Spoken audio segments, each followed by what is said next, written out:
Hi, my name is Sam Led, and welcome to The Fearless Now. This is for you in the nosebleed seats, if you're looking for an easier way to approach anxiety, stress, and unhealthy habits from the inside out. There's no techniques and no strategies, so sit back, relax, and let me be your peace of mind Uber driver, here on The Fearless Now. Welcome to The Fearless Now podcast. My name is Sam Led. I'm a transformational coach. It's wonderful to be here with all of you, for you in the nosebleed seats. And I think I'm getting better at this one episode at a time. And I'm so grateful that all of you are here. And you guys make this podcast possible. All of you. And the way you can support this podcast is so easy. All you have to do is buy me a coffee. That's it. All you have to do is buy me a coffee. I want you to go to buymeacoffee.com, no spaces, /thefearlessnow. No spaces either on that one. Go to buymeacoffee.com /thefearlessnow. Whatever you want to contribute, maybe just a cup of coffee. And when you start to contribute, it really will pay off in the end for all the work that is put into this podcast and all the money it takes per month for me to edit each episode, hire someone to do all that, and to mix it, to make it sound good, and then produce it for all of you guys. So go to buymeacoffee.com /thefearlessnow. buymeacoffee.com /thefearlessnow, and every dollar counts. I have another fearless guest on this podcast. She's smiling as she just braved Long Island traffic. God bless her soul. I'm going to just say Brenna because it's Guinan, right? Brenna Guinan. She's okay. She's cracking. I'm cracking up. She's cracking up. Wonderful.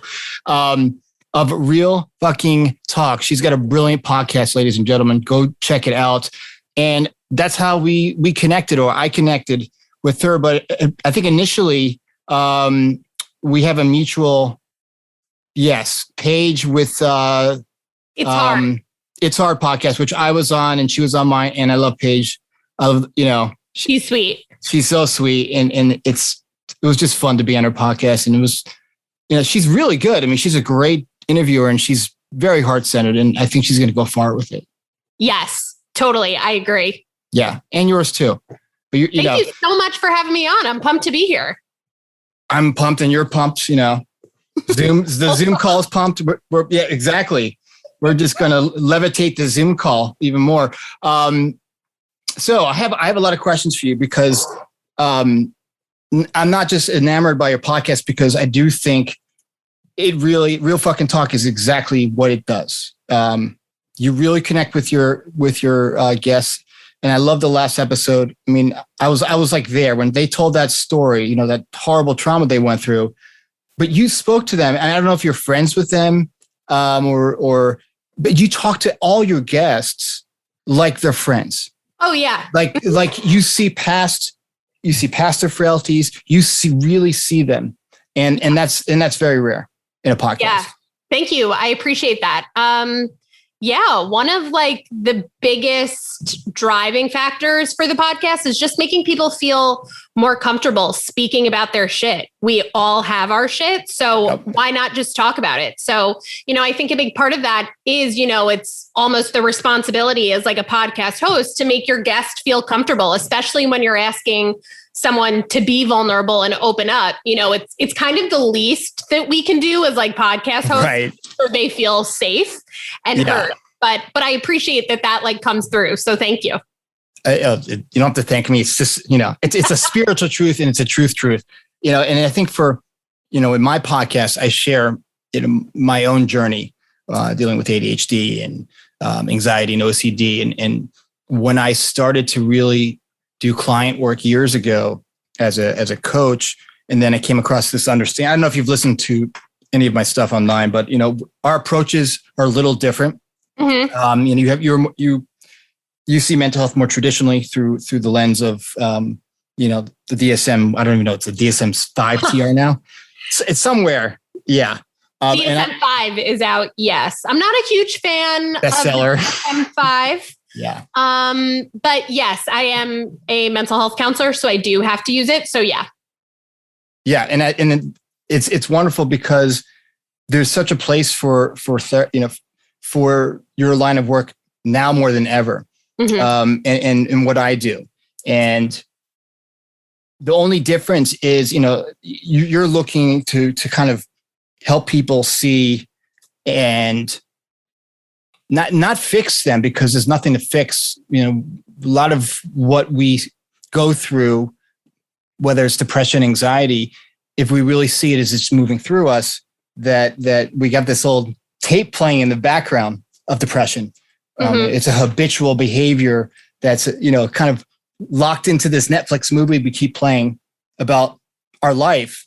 When we see that's all made up, then we can really see our mental well-being. But we're not taught that growing up. So I guess, do you, since you've been a counselor for some years now, what kind of, challenges or things that are frustrating you right now about, especially post-COVID, that you would like to see change within, your industry versus, because coaching, we can do, we have a little bit more stuff to work with because we're not licensed. Right. So are you asking like what things? Well, I guess because of, what has happened the last 2 years. Right. Let me reframe that question. What has shifted in terms of, and what are you seeing now more than ever with your clients? Shifting meaning like how has the profession changed post-COVID? What are you seeing? I mean, I'm sure you're seeing a lot of trauma, but what is especially kind of perked your ears up now more than ever since we've gone through this, all of us? Yeah. So this was actually the first time probably since 2001, since 9/11, that therapists were living a traumatic event alongside clients. So I was not in the field. I was in third grade in 2001. So, this was really tough for me because right when this all started, I was still a very new therapist. So I kind of got thrown into this global pandemic trauma, and I'm trying to help other people while I need help myself. So that was really hard, but and it was tough to navigate. It was tough to know what's right and what's wrong. I think something that I don't necessarily love about the education that therapists get is that we are taught to never self-disclose, never talk about yourself, whatever. And I have a very different view of that. Me too. Yeah, I self-disclose often to my clients, not to make their session about me, but I do, if someone is having anxiety about something that I've been through, I will, self-disclose and say, I actually went through something similar and I felt the same way as you. And I believe that brings the counselor and client closer together. Oh, sure. But something that I've seen throughout COVID is that people are kind of letting their walls down. People kind of took this as an opportunity to be like, I can't go on like this. Like, I really need help. And I'm seeing a lot more people reach out and a lot more people just ask for help instead of trying to, soldier on. So I think that that's something that's so commendable. I don't know. Are you seeing that? Well, it's interesting because, when we share our own experience as a coach, especially because that's, as a coach, I do share my experience with my clients. Because I think when you do that, you are building rapport and we're not better than, we're not being held on a pedestal. Like we have all the answers. And I think that is so powerful. And also, because the focus and understanding that I share is that we all have mental well-being within us. We're just not paying attention. That we're one thought away from mental health. That when we're in a low mood, or we all experience low moods. Mm-hmm. When we're caught up, when we have anxiety, it's like weather moving through us. It's not a big deal, but we create, because our brain is so, it's the lizard brain it hasn't had a software update since the Paleolithic era. So since that's the truth, our brain is not used to dealing with stuff that the 21st century, fortunately, unfortunately, that we have in front of us, and especially these new challenges in post-COVID, that it's going to glitch. It's going to make mistakes, and it's doing the best job it can. It loves you. But when we don't take it so seriously, even though what we feel or think, and it feels real, and we kind of look at it the wrong way. We're looking at it as everything outside of us is causing how we feel. My type of coaching and the understanding of that I share is that what's going on inside of us is what's going on inside of us. Everything outside is neutral. And when we can see it that way, and that we have this psychological innocence within us, yes, we go through trauma. We have bad things that happen to us. But when we look at the past as well, that turns into a thought program. And as we move forward through the trauma and years pass, and we create meaning around what happened 10 years ago, and we all innocently do it sometimes, it becomes a thought program we hit play on when something at work happens. It reminds us of what happened that was traumatic 10 years ago. But when we see that the brain's going to do that, right? And that when we try to when we allow, when we get sucked into it, we're basically, taking the bait because the brain needs to find something wrong on the outside, a fall guy, to kind of make sense of it all very innocently. When we see that it's all innocent, we can kind of not take it so seriously and get real space from it. And it's been really powerful for my clients, especially during COVID, because, all of our primitive instincts start to pop up when we have this global pandemic and nobody knows what the hell is going on. Right. Yeah, that makes a lot of sense. Yeah. So are you seeing more of the same kind of stuff, or is it more like the stuff that your clients, your patients are bringing to the table is just more amplified now? Like it's the play button for old trauma is coming up again because this is a trauma in itself that we all are experiencing, or is it just, I'm seeing a lot of social anxiety, specifically for teens and young adults. I'm seeing a lot of challenges with young people reacclimating with society, and especially for those kids who were in middle school and high school and were just home for a year doing school. Now they have to go back in person and actually use social skills and actually interact with people. And I found that is something that's a real challenge for more people than I imagined. So I think that is going to pose a real problem.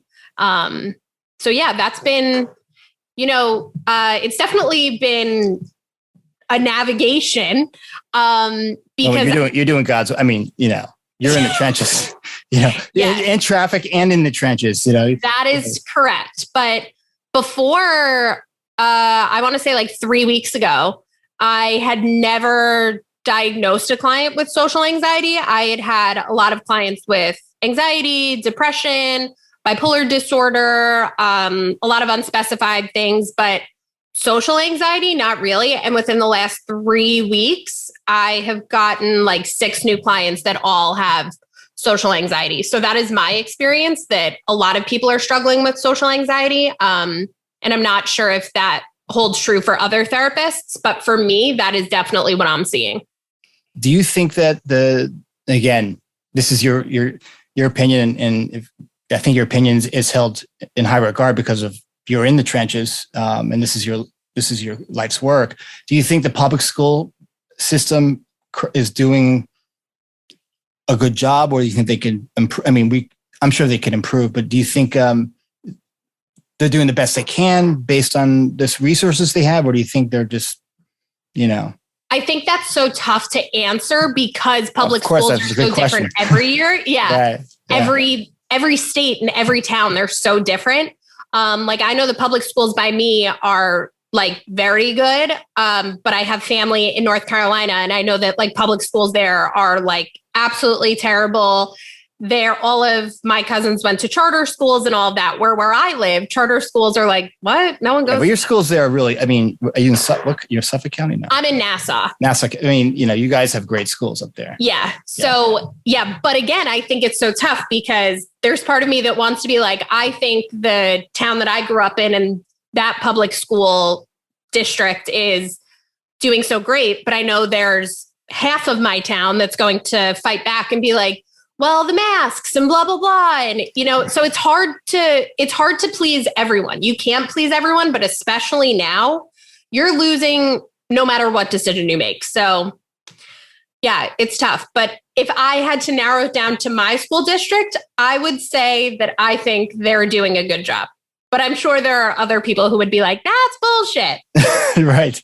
And I think, this is something that this country hasn't seen in over 100 years. And I think it's so strange. Like when you think about it, like, I don't know. Maybe I haven't looked at archives because I love history, but if there was any pushback because they were wearing masks during the Spanish flu outbreak in 1918, but the population was a lot smaller. Mm-hmm. But I wonder, I'm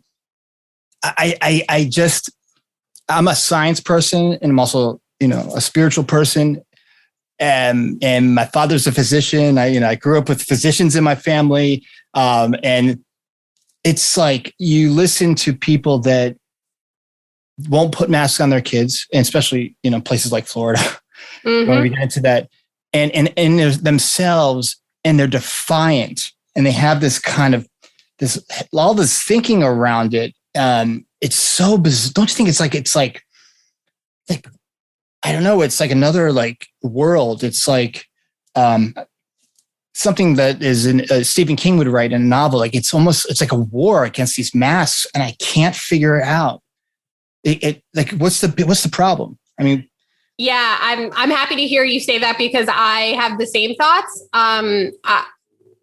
I can't, if someone told me I had to wear a sweatshirt every day for 365 days and I would save people's lives, I'd be like, sure, no problem. Yeah. It doesn't harm me. I think there are misinformed people out there who feel it does harm them.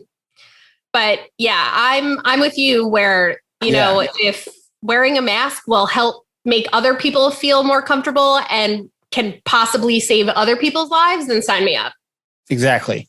And, I have a theory about why there's a lot of resistance in that. I think the country's just split in it because you can see the numbers of cases spiking. Obviously, it's kind of common sense that we are a country of patriots. We're a country of rebels. This country was formed going against the grain, but in this case, the grain is a deadly virus. That only Stephen King could make up its reality. Right. Mm-hmm. I think it was Stephen King's The Stand. I don't know if it's an old book and a old movie. It's very similar to what's going on now. And so I don't know. But I'm glad you're wearing a mask.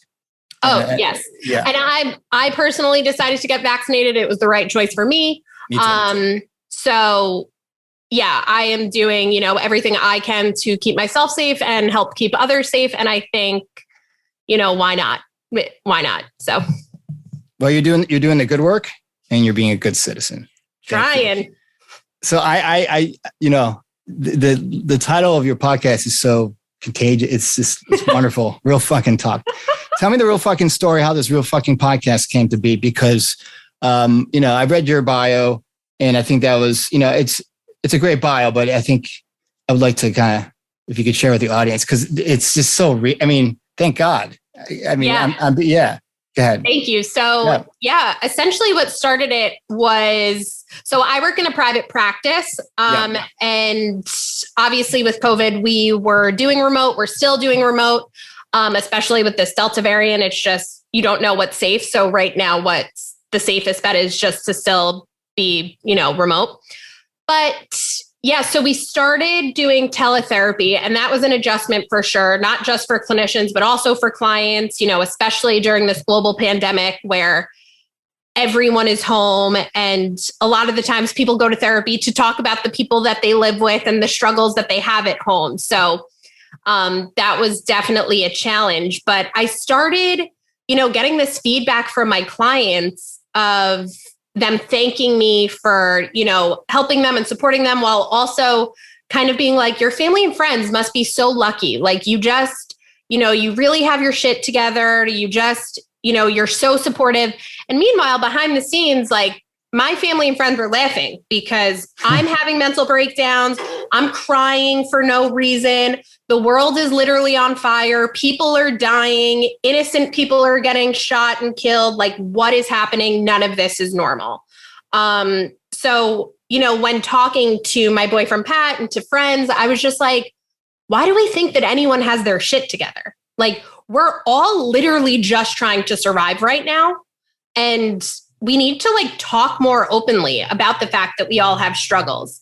So I was like, you know what? I'm going to start a podcast and I'm just going to talk about stuff and I'm going to share people's stories and, share my own story and help try and make people feel less alone. And it's just been really great. I've connected with so many awesome people like you and just... Oh, thank you. I feel so... I didn't pay her to say that. There's no Venmo transaction. But seriously, it is refreshing because there's a billion podcasts out there. A billion and gazillion. Sorry, it's my office phone. But there's... Yeah. I know what that is. So there's a billion different podcasts out there with a... And I've listened to a lot, and I'm sure you have too. Yes. And I would say 90% of them, I just like, oh, okay, they got a great voice, but I don't connect. There's no human kind of, connection there. So since you've started this podcast, what has changed? I mean, I'm sure something has changed for you. Oh yeah, for sure. I say all the time that, I started this podcast because I wanted to, help people heal and share their stories. But I think I needed that more than anyone. I am naturally like a helper. I think that's what makes me such a great therapist. I love helping out. I love being supportive, but I'm so quick to, not talk about myself and not share my stories. And I needed an outlet to talk about my stuff and to kind of hold myself accountable. How can I ask other people to be vulnerable and share their truth if I'm not comfortable doing that as well? So it's been really, really healing for me. And not that I've gone through like any super traumatic things, but being a human is traumatic on its own. We have ups and downs, we have highs and lows. So to have a space that I created to share my truth and speak about the lows and feel comfortable and supported by the people listening has been such a game changer for me and has really helped me grow, not only as a clinician, but as a human and in my personal relationship. So it's been awesome. And it's not human to not have connection. I think that's what the pandemic has shown us, that we need. Human beings are organisms that thrive with interpersonal connection. That's a fact. And it's interesting, and you can check out my website and kind of understand my work, or in my podcast if you'd like. You don't have to. I mean, I've already subscribed. It's on my queue. Okay. No, I'll just give you a couple of dollars to listen to it. I'm just kidding. I look at it, that none of us are broken, that we have this inner resilience within us. And for me, as a middle-aged adult, I'm a little bit older than you. My progression, with my career, I started out in public policy. I mean, my career's all over the place, but I also had a alternative healing practice. I'm an acupuncturist. I've done all kinds of stuff. Reiki. I mean, I'm all over the map. And what I found with my own struggles and or evolution as I got older with mental health is that, I'm just one thought away from mental well-being, just like everybody else. That none of us are broken. That we have this inner resilience. We have this inner intelligence within us that's guiding us along, but we don't pay attention to it enough because up here is Las Vegas between our ears. We have this brilliant supercomputer that has an operating system, again, that's really darn old, that is doing its best, and the brain's got a lot of work. It's a busy machine. It's got to keep us alive. It's got to, it's like, and then it has to deal with feelings and emotions. And sometimes it's like Google Translate, right? Our brain acts like Google Translate. And that's when I think, especially with a pandemic comes into play, our brain is just like, okay, tilt, like the pinball game. Yep. And it's not like any other trauma because it's ongoing. It's not over. I mean, it's the never ending story, it seems like.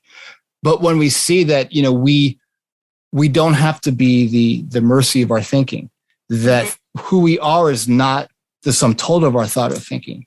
We have thoughts, we have feelings, but that's not who we are. Mm-hmm.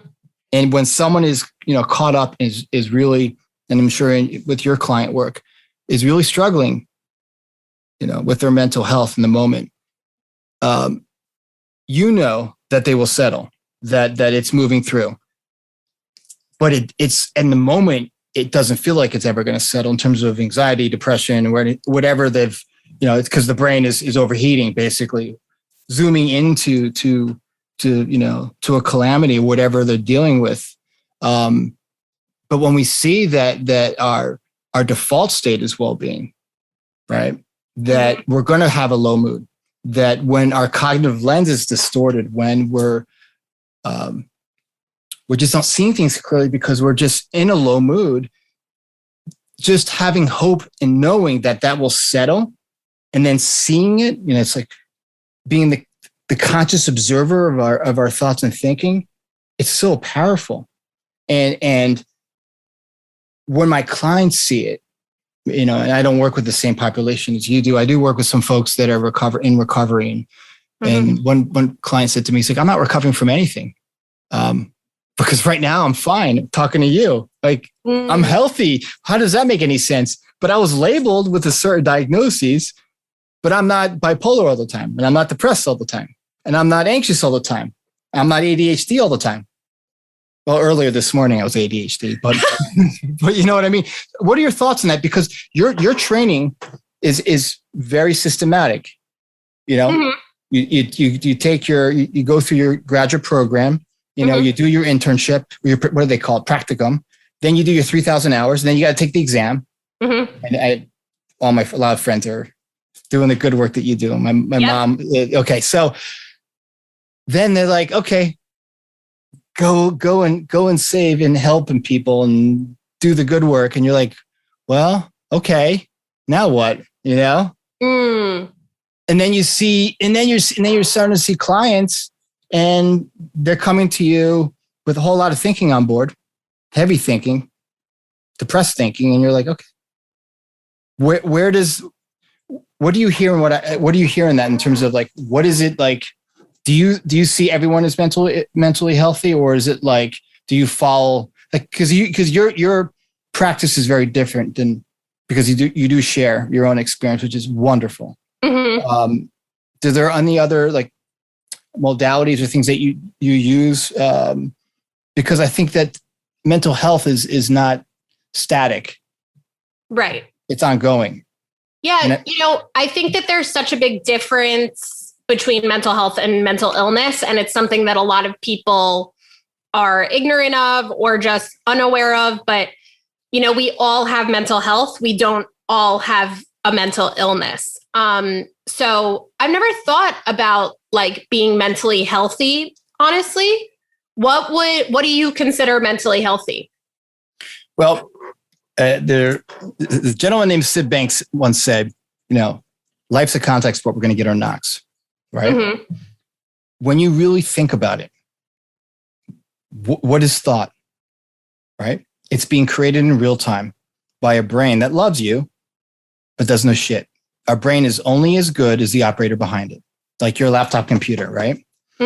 Understanding that we have this thing underneath thought and thinking.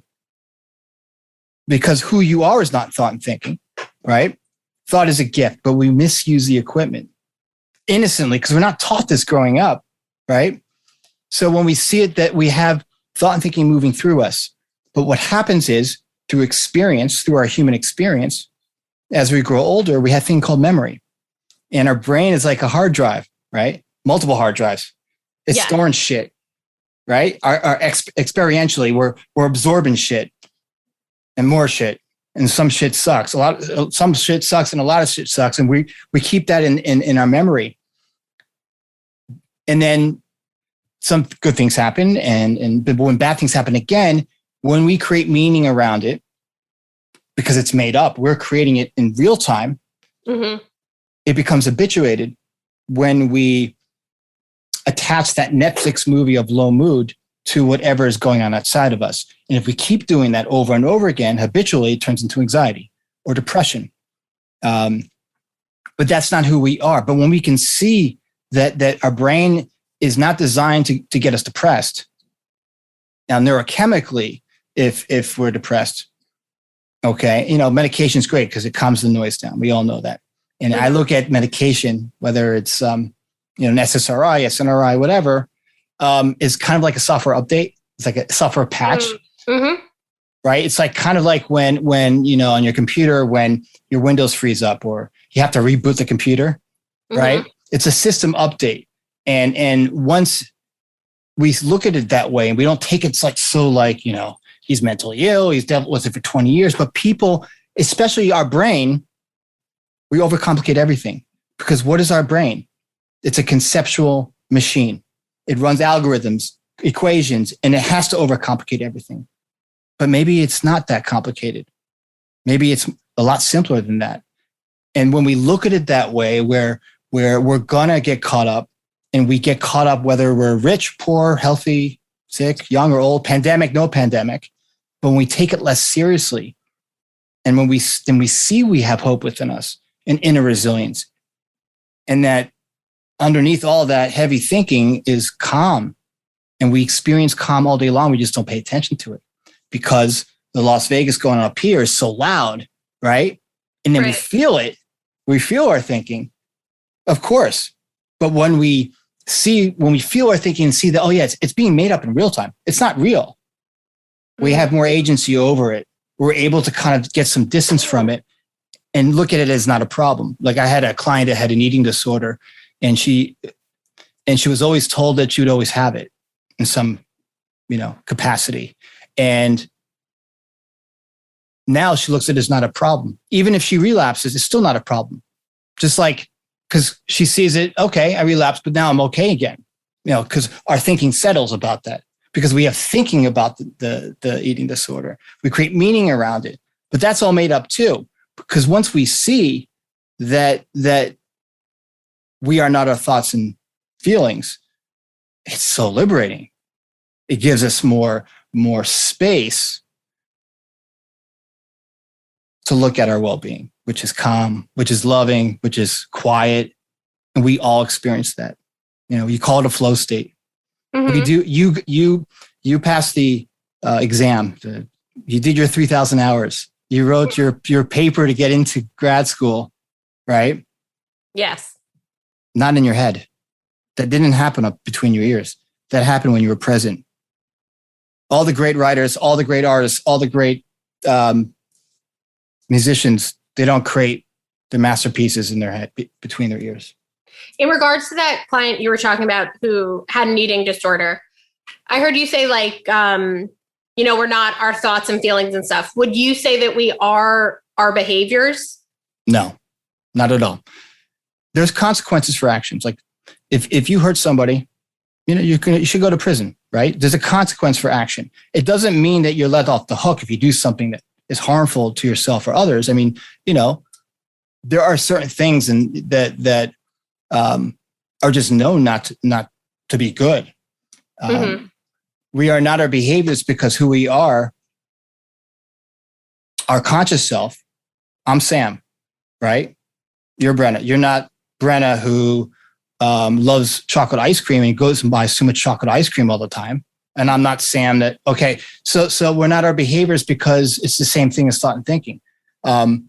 They've used this work, this understanding that I share with my clients in prisons and psychiatric hospitals, psychologists, therapists. And this is not to listen, you look for your own wisdom and this is not to indoctrinate you in it, but what I see now during the pandemic more is that people are seeing it even more because they have more time, especially when they were home people were at home on lockdown to kind of really see that quiet space more.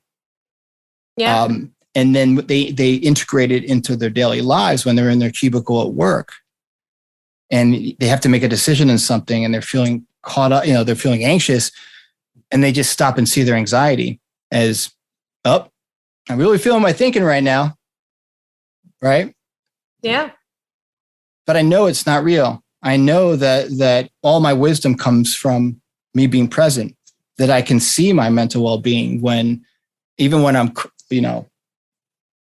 really feeling my thinking, that when we try not to fix it so much, it settles on its own. We have this self-correcting, self-editing, self-leveling system, and the brain does a wonderful job of it. But we get so wrapped up in trying to fix stuff that we forget that exists. But mental illness is kind of like, it's like the overheated hairdryer effect, when well, what do? You unplug the hairdryer and you let it cool down. I mean, I've done damage with the hairdryer, in a hotel. If you let it, you try it again, you can blow the fuse on the entire floor. But it's kind of the same thing if we allow it. Only if we allow it. What do you think? I mean, again, I love hearing your perspective because it's very different from what I share. Yeah. I agree with some of what you're saying. I do, and I love talking to people who have like different opinions about life than I do, because I think that it's such a learning experience, Totally. Like I'm learning from you. I'm learning from you. Yes. And I'm going to shut up now because I want to hear your perspective, because it's your episode. What I mainly agree with is that, it seems like you really encourage your clients to kind of allow themselves to feel their feelings and to acknowledge, like, okay, I'm experiencing anxiety. Okay, I'm experiencing sadness. I'm experiencing excitement. And that's something that I also encourage my clients to do. I use the phrase like ride the wave. Like, okay, it's a wave, and it might be a really big one, but ride it. Don't try and duck under, or don't try and fight it, because the more you try and fight the feeling and fight the wave, the longer you're going to feel that emotion. So really allow yourself to feel your shit and to sit in the shit sometimes. And, it will alleviate and it will pass. So yeah, I definitely love that you also, feel that way. Yeah. And it's when we see that, no one's ever died from anxiety. I mean, yeah, I guess you could say some people had heart. I've been saying is most of the time people nothing's going to happen. You have anxiety, even if you were diagnosed with like generalized anxiety disorder, whatever once we are not scared of our experience, once we become less scared of our anxious thinking or phobias, no one's saying that no one likes to feel anxious. I mean, I hate it. I've dealt with it all my life. But when I'm less scared of being anxious, like I have panic driving on the freeway. I mean, I don't know if you've been on the 405 during rush hour. It's like Death Race 2000. That was an old movie in the 70s. It's like the Long Island Expressway, but with mountains and crazy Californians. Yeah. From New York that live there now. But yeah, so I've tried everything in myself. I've tried everything. Medication does help, calms down the noise. But at the end of the day, when we try to fix our anxiety or try to fix our depression, we're just bumping up against our own experience. When we bump up against our experience and we try to fix it, when we see that our system is beautiful and perfect, that we have equipment on board, we have a autocorrect system that if you give it a moment, will settle. But sometimes it really is. We really feel our thinking is very disruptive.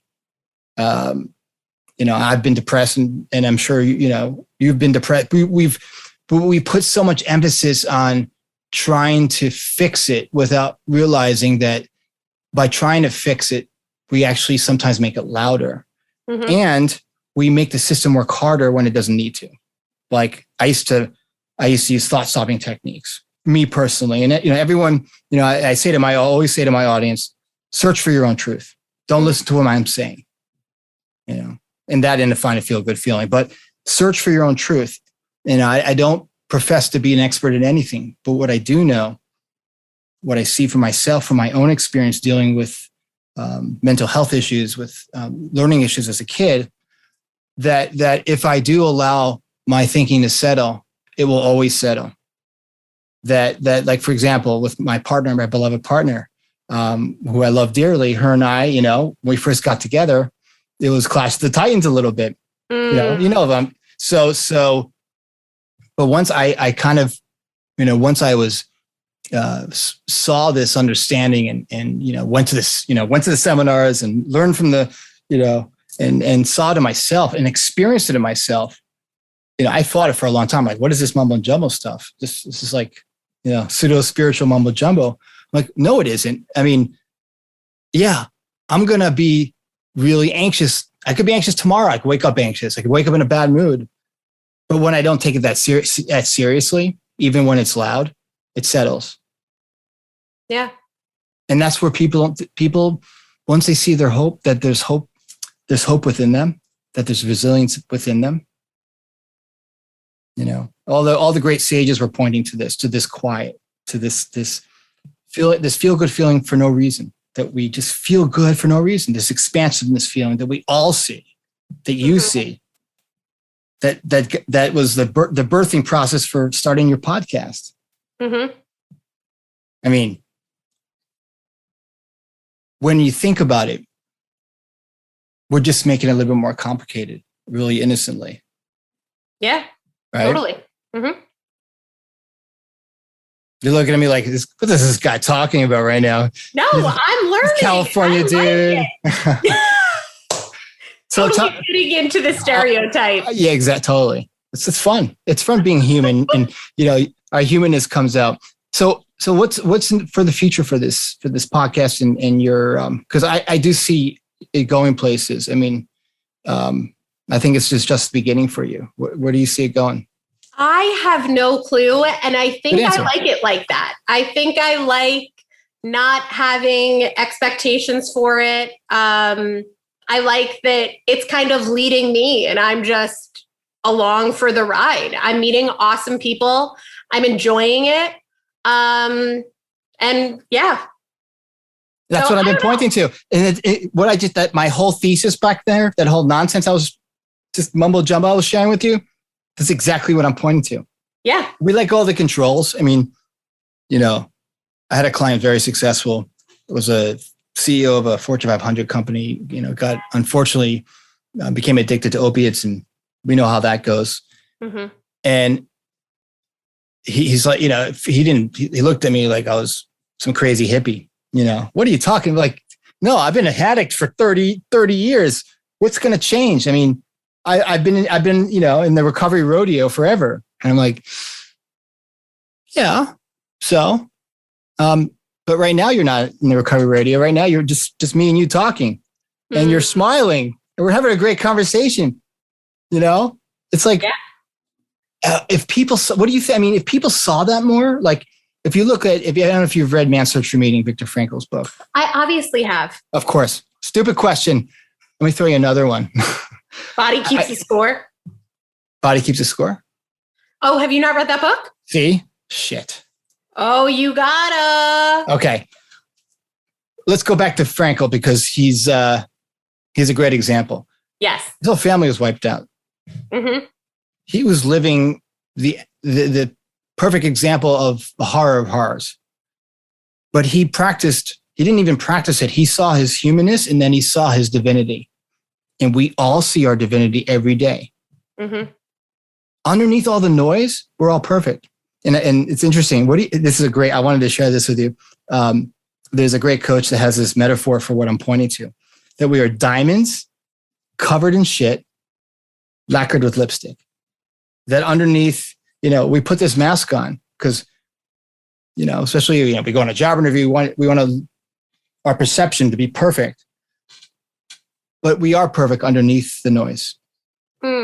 I think the only thing that I'd change about that is that like, because what's perfect for me might not be perfect for you, but we can both still be perfect at the same time, but that will look different. So I feel like I agree with that. If I could tweak it and be like, we're all perfect in the way we want, or that doesn't sound good, but you know what I mean? Perfection being we're filled with love and well-being and quiet. Yeah. Not perfection is in like between the ears perfection, the egoic perfection of pursuit. Right. And once we see we do our best work underneath the noise, we fall in love. You met your partner. You didn't meet your partner, doing equations up here. You met your partner in that space that I'm pointing to. Yeah. I mean, in high school. Wow. No we kidding. weren't dating in high school. We were not. This is a good topic. Okay. Because I was a freshman when he was a senior, so he did not know who I was. I knew who he was, though. You're a rare millennial. Are you millennial? I don't know if you're. I'm a millennial. It's a rare millennial that you met your high school sweethearts. Oh, we were not high school sweethearts. We did not start dating until my senior year of college. Oh, well, okay. So you went to high school together, then you. Okay. Well, we went to high school together for 1 year. He was a senior when I was a freshman. Okay. Oh, older man. Okay. Older man. Okay. His brother is my age. So I grew up with his brother. We were always in the same grade. And is he also in the profession, or is he? Oh, my boyfriend? Absolutely not. No, he is not. You do not want to talk to him when no, he isn't. He is all logic, and he sees things very black and white. So no, it's a blessing that he is not in the profession. Well, thank God he didn't see things black and white when he met you, because love is not black and white, and well-being is not black and white.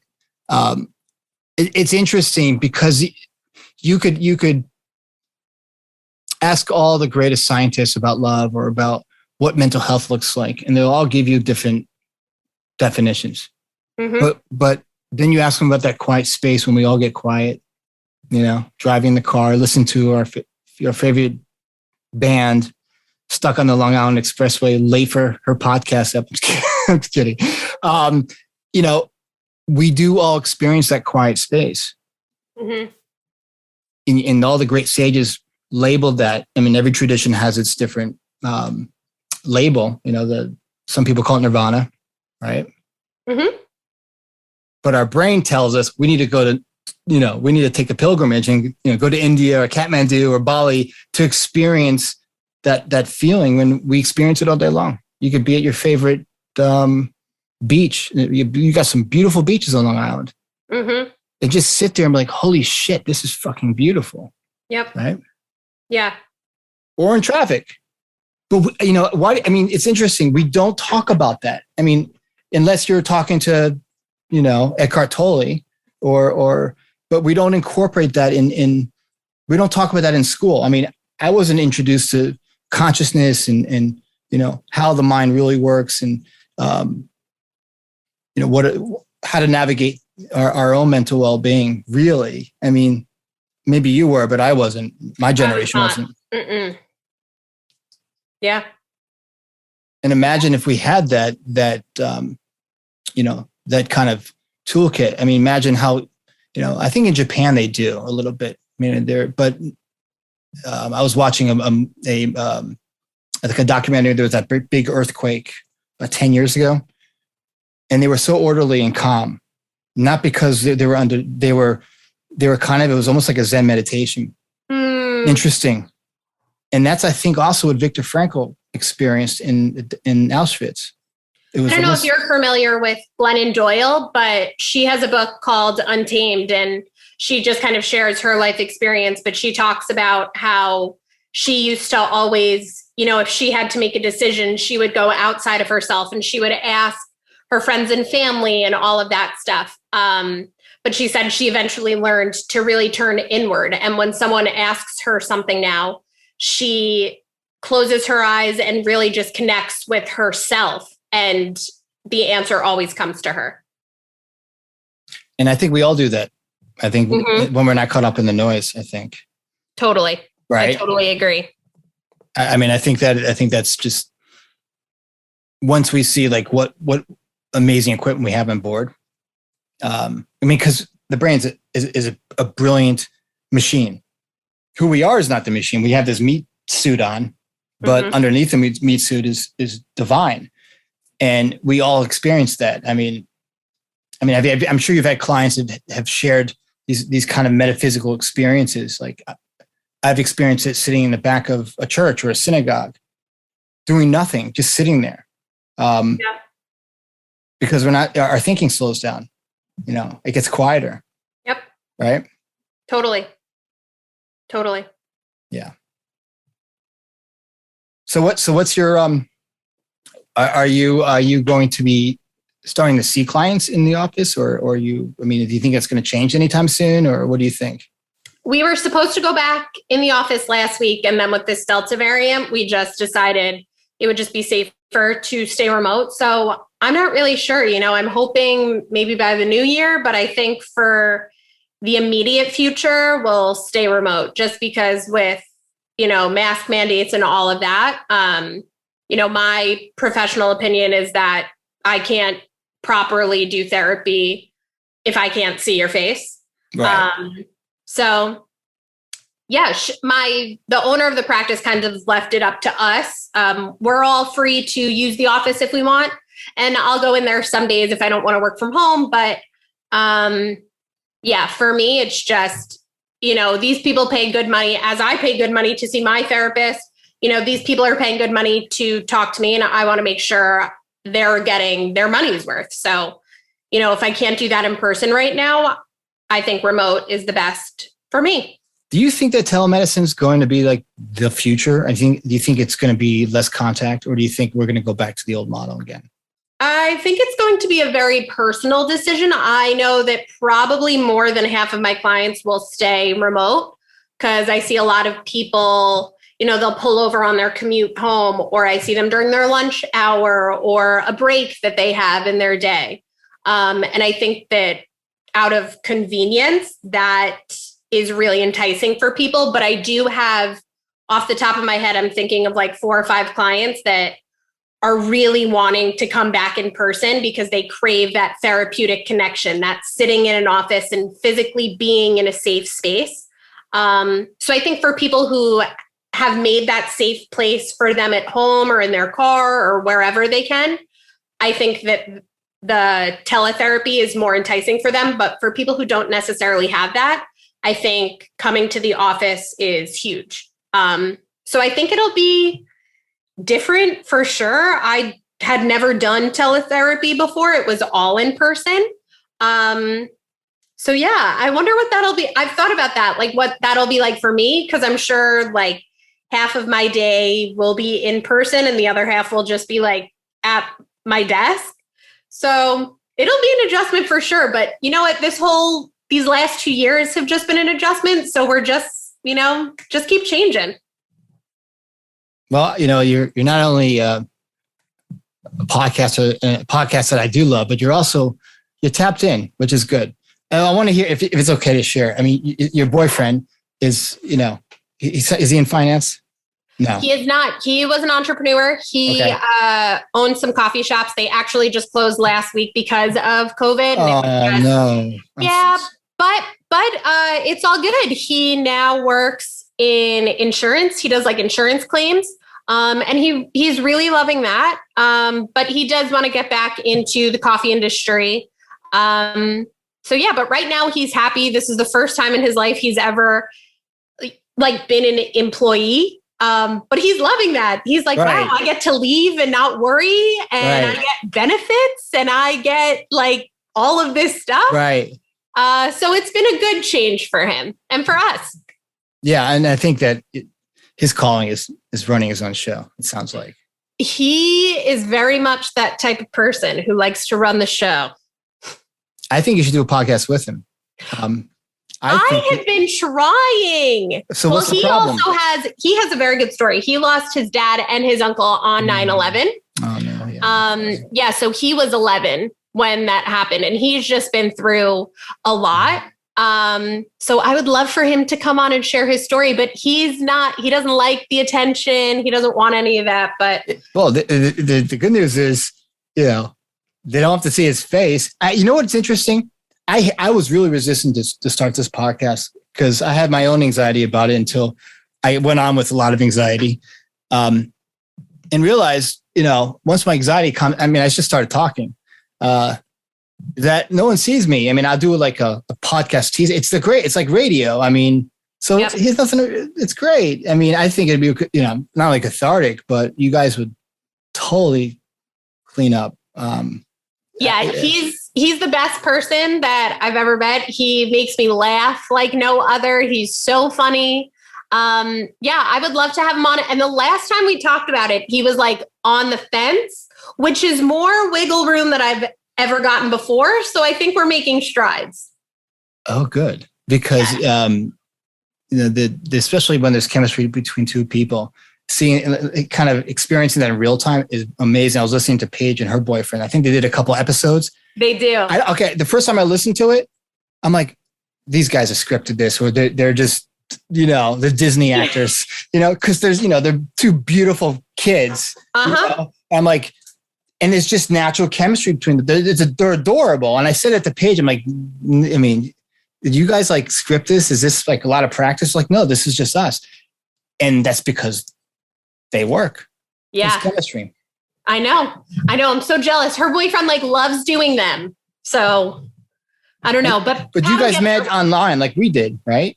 You guys just met serendipitously. A friend connected Paige and I because we were both in the mental health realm. And my friend, Ashley Sondergaard, she has a podcast as well called Yoga Magic, but she lives in the same town as Paige. So they had met and she was like, oh, I got to connect you to my friend Breanna. Which is another reason why I love the podcast. I'm just meeting the best people. Totally. And it's just fun. And totally. It's great practice, especially, I used to briefly went to Toastmasters.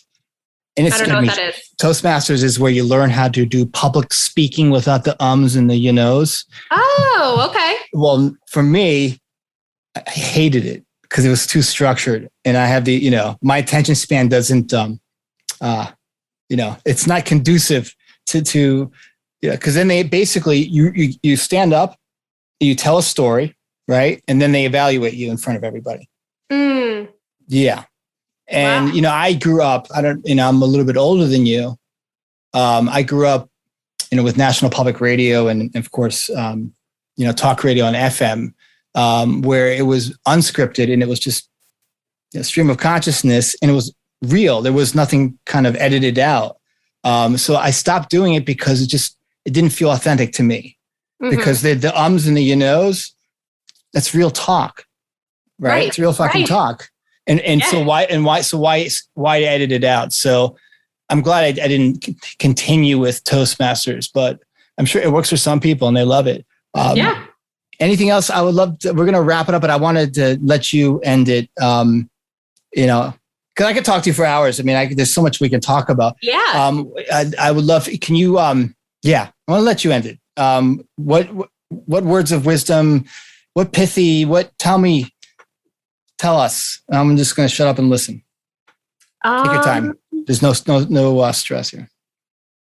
Oh God, that was so ambiguous. There was no direction. I love doing that. Yeah, no direction. I don't know. I feel like whenever I have these opportunities to say something, I find myself saying the same thing every time. That's so okay. I'm trying to think of something different. But what I typically say is just remember that everyone has their own journey and we all have our shit and, have grace with people and be kind with people. And remember that everyone has stuff that you know nothing about. So that's always kind of, if I could put something out there, that's what I put out there. Just remember that we're all struggling in some way, shape or form. And, if someone's late or someone gives an attitude or someone, whatever, it's, they might have other stuff going on. So, that's my general PSA. It's a wonderful PSA. And it's interesting. I always used to say to my listeners, if someone's in we all get into low moods. regardless of what's going on outside of us. So never take it personal. And that's hard sometimes. We all take the bait. Our brain, again, trying to protect us, but it does some wacky things to try to protect us. So yeah, it's not personal. And I think that we do have the ability to see our own well-being underneath the noise. And before we end, I wanted you to also kind of share with the audience how they can reach you if they wanted to, their podcast and where they can find it. And give you. Yes. So the podcast is called Real Fckn Talk. The Fckn is spelled Fckn. You can find that wherever you listen to podcasts, Apple, Spotify, Google Play, whatever. I'm on Instagram at real.fckn.talk. And yeah, I think that's it. Well said. Well, good plug. Well, Breanna, it was an honor for you to come on today. I know you're busy and, Thank you so much. I appreciate this. And I loved kind of just hearing your side. I think conversations like this are so important, hearing from people who have different backgrounds and just, I think such a big part of life is hearing tons of different opinions and taking pieces of what you resonate with. So that's right. I think that I love these types of conversations where I can kind of pick little things from you and be like, I love that. So thank you. The nuggets are free. Yeah. I say, you know what? The nuggets are free, Yes, absolutely. And take what feels comfortable for you. But yeah, I appreciate you and the work you're doing because it's important. I'd love to have you on again and just be safe and keep doing the good work. And I can't wait for the next episode. Totally. Tomorrow. It's tomorrow? Tomorrow. Do you do your own editing or do you send it to somebody? My best friend actually works in film. So she produces and edits it for me, which is so great. So great. I tried to do one episode. It took me like 6 hours. I'm like, I got to pay someone. Yeah. One time she was like, can you just she was super busy and she was like, can you just do me a favor and go through and mark down what you want to take out? And I was like, fuck it. I don't care. Leave it all in. I'm not doing that. Yeah. It's like, yeah. So my OCD kicks in. I'm like, no, I mean, I would, so that's what, I know what my weaknesses are. And that's one of them. I just delegated out because that's a special torture. I love a good delegation. It's a special torture. And because, if I forgot to hit record. And so I know that that's sometimes a struggle for me. Someone else needs to edit it. And that's okay. Yes. Yeah. And then Joel from East Coast Podcast, I love you, man. You saved me so much. He's pricey, but he's good. He's good. All right. We love Joel. That's right. Well, Breanna, thank you so much. Have a wonderful, wonderful fall. And let's do this again, please. Don't be a stranger. Yes, absolutely. Thank you so much for having me. Yes. And I want to see your boyfriend on the podcast. You and me both. Yes. He'll come on. Yes, he will.